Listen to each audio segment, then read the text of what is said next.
En el mundo, hay una gran variedad de accidentes, los cuales cambian la vida y el futuro de personas, animales y hasta ciudades enteras.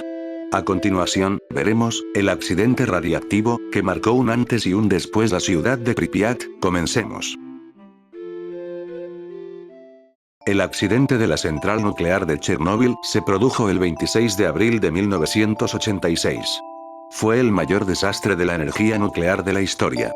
La explosión tuvo lugar en el cuarto bloque de la central nuclear de Chernóbil, situado a solo 120 kilómetros de la capital de Ucrania. Esto es lo que la mayoría de la gente sabe, pero muchos no saben la historia completa, la cual les relataré a continuación. Corrían las 1:24 de la madrugada, hora local, entre 40 y 60 segundos después del comienzo del experimento, dos grandes explosiones se produjeron. Según algunos expertos, hubo un fallo en el proceso que pone en marcha el sistema automático de seguridad por tan solo 2 segundos. Esto debería haber frenado el sobrecalentamiento del turbogenerador. El vapor liberado por la primera explosión destruyó el techo de hormigón del reactor, que pesaba 1200 toneladas. La segunda explosión tuvo lugar solo entre 2 y 5 segundos después de la primera. En el reactor entró el aire del exterior e hizo que el vapor de agua se mezclara con grafito fundido.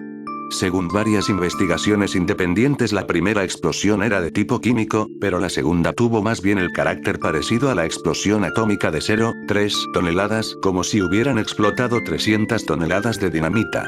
Esto se debe sobre todo a que los neutrones libres empezasen a arder en el aire libre.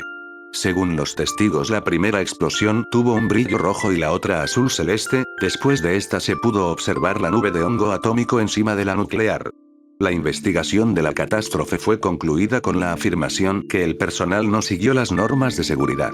El accidente nuclear de la central de Vilenin tuvo un gran impacto sobre los parámetros de seguridad, no solo en lo que se refiere a las centrales nucleares en otros países, sino a toda la actividad humana.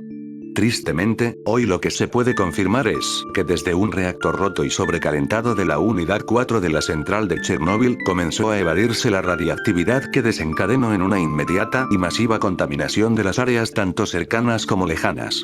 El desastre nuclear también fue una coincidencia. El reactor debería haber sido cerrado antes del experimento. Sin embargo, esto se aplazó durante 9 horas, debido a las próximas celebraciones del día 1 de mayo y a la electricidad necesaria para cumplir con el plan de producción. Este retraso produjo que el experimento se llevase a cabo durante otro turno de trabajadores diferente que aquel que lo había preparado. El turno de noche estaba compuesto por operarios menos preparados para conducir el experimento.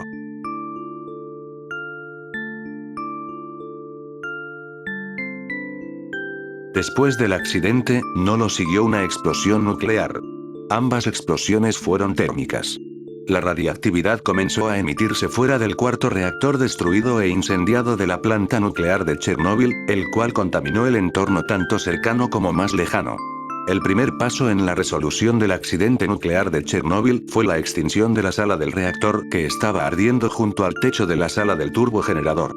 El Departamento Especial contra Incendios de la planta nuclear, junto con los bomberos de la cercana ciudad de Chernóbil, apagaron el fuego en las 3 horas que siguieron a la explosión. Sin embargo, en el corazón del reactor, el grafito seguía ardiendo. Los bomberos que trabajaban en el accidente no conocían la causa del incendio y, por lo tanto, solo vertieron agua en las ruinas del reactor.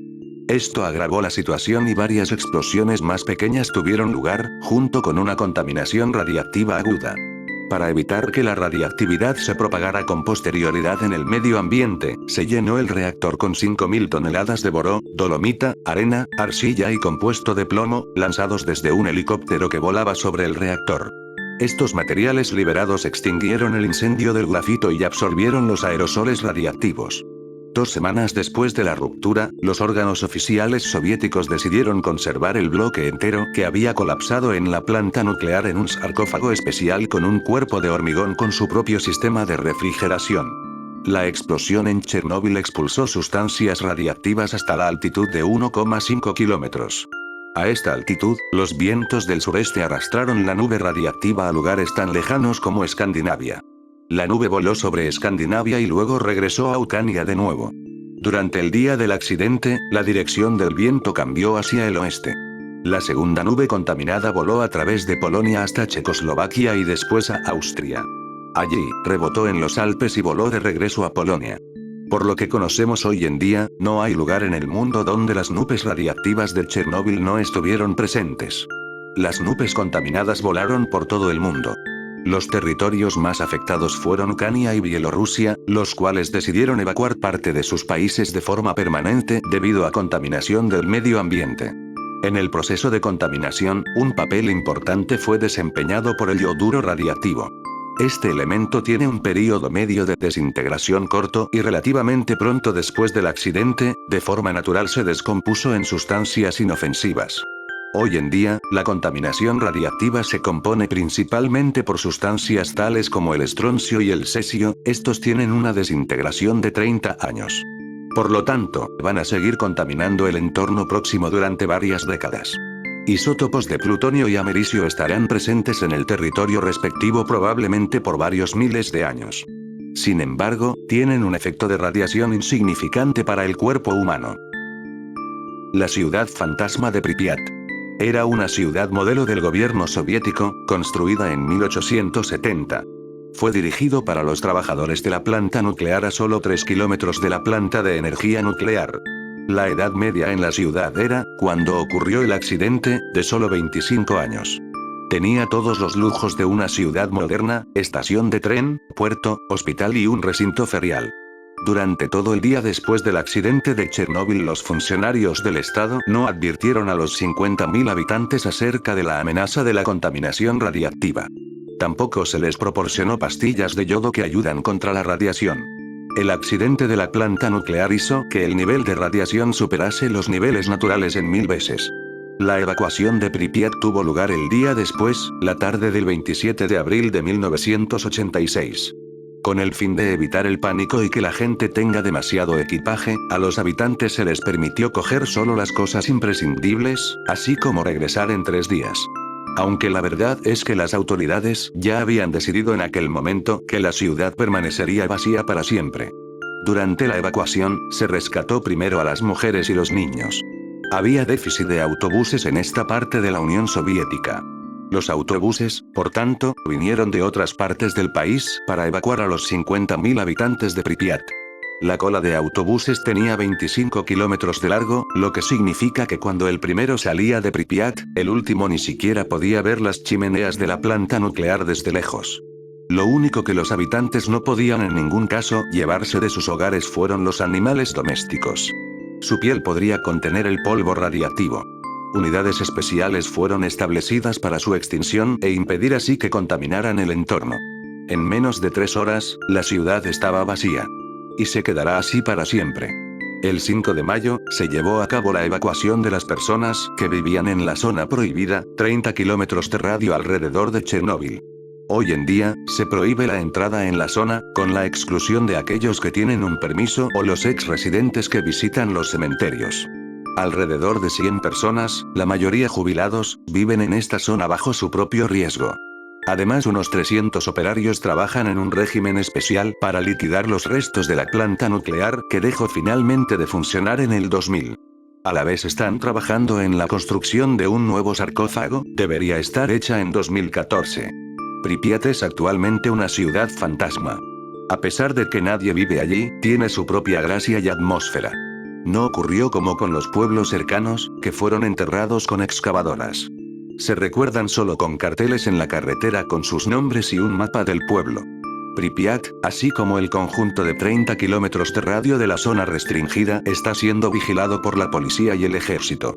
Sobre todo, en el 199, después de la descomposición de la URSS, cuando la zona no estaba nada protegida. A pesar de la obligación de no parar, esto no impidió el robo y el saqueo. Toda la ciudad está saqueada. No hay un solo piso que no haya sido visitado por los ladrones, llevándose todos los objetos preciosos que han encontrado. La fábrica militar Júpiter había estado operando en la ciudad hasta 1997. Hoy en día, está incluso más saqueada y destruida que la mayoría de los pisos o de las escuelas de la ciudad. La ciudad está llena de escritos contemporáneos, es decir, 1980, carteles, libros o fotografías. En su mayoría con motivos de Lenin. Sus declaraciones y retratos están prácticamente en todas partes, en el Palacio de la Cultura, en un hotel, un hospital, en la estación de policía, así como en las escuelas y jardines de infancia. El paseo por la ciudad es como un viaje al pasado, solo con la diferencia de que no hay una sola alma allí alrededor, ni siquiera pájaros en el cielo. Uno solo puede imaginar el cuadro completo de la época cuando la ciudad florece en la mente de uno. Toda la ciudad se erigió en un campo verde, poco después de que la planta de energía nuclear fuera construida. Todo está hecho de hormigón. Las casas tienen el mismo aspecto que en otras ciudades de origen soviético. Algunas de ellos han sido cubiertas por los árboles, apenas se pueden ver desde la carretera. Chernóbil es un ejemplo fundamental de cómo la madre naturaleza puede hacer frente al trabajo de los hombres. En apenas 2 décadas, solamente quedan las ruinas de la ciudad. No hay otro lugar similar en el mundo. Y ya lo sabes, si te gustó el video, dale una manita arriba, y si quieres seguir viendo más contenido como el que acabas de ver, suscríbete. Bueno mis amigos, nos vemos en otro video. Hasta la próxima.